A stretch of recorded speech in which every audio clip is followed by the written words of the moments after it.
que, bueno, hay que poner el ojo crítico en el presupuesto porque parece que se ha gastado, Diego, mucho más de lo que teníamos ahorrado o previsto. Así es, Juan.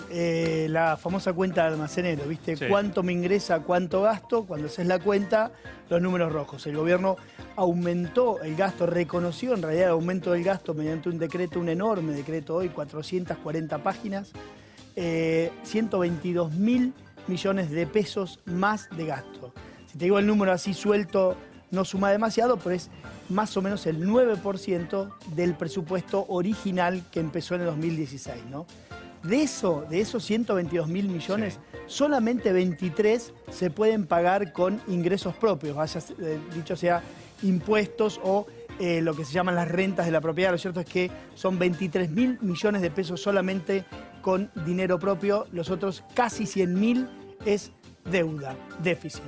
¿Y esa deuda cómo se va a pagar? Digamos, ¿el gobierno va a emitir bonos? Bueno, ¿va a recurrir a la maquinita como otros gobiernos? La receta que utilizó siempre, digamos, el anterior gobierno justamente era la famosa maquinita, ¿no? La máquina de imprimir billetes.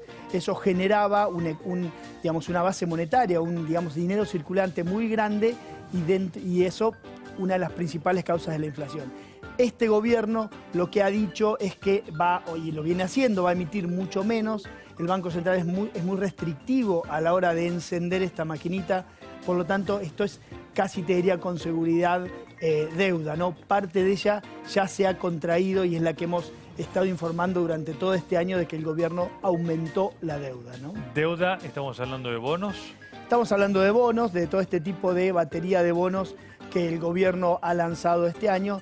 Recordemos que la Argentina estaba en una condición, te diría, favorable para el endeudamiento, porque por una cuestión ya sea temporal o ideológica, lo cierto es que el anterior gobierno, o por una, digamos, negación de los mercados internacionales a tomar deuda argentina, el anterior gobierno se endeudó poco, ¿no? Entonces, cuando uno miraba digamos, la relación de PBI con deuda era muy bajo y había, digamos, era un buen momento para endeudarse. Ahora, la pregunta es cuándo, digamos, la Argentina empieza a generar el dinero suficiente como para consumir lo que gasta, ¿no? Y no salir a pedir al mundo. Claro.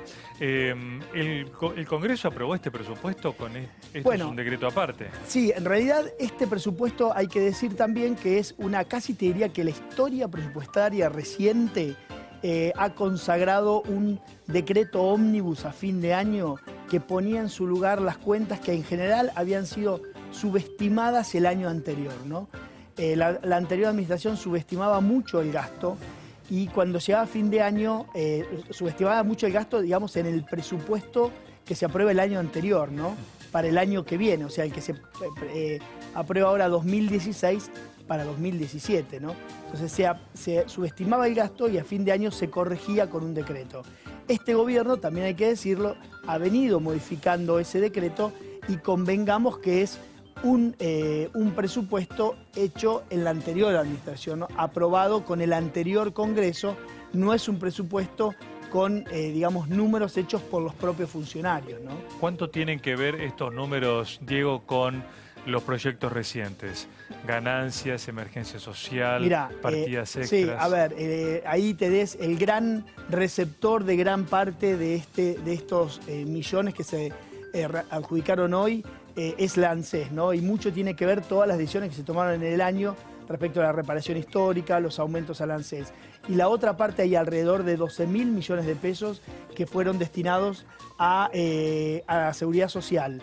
Ahí hay unas pensiones no contributivas que básicamente son subsidios a sectores muy necesitados que suman alrededor de 12.000 millones de pesos. Entre los dos tenés 85 más o menos de los 122 que se reasignaron.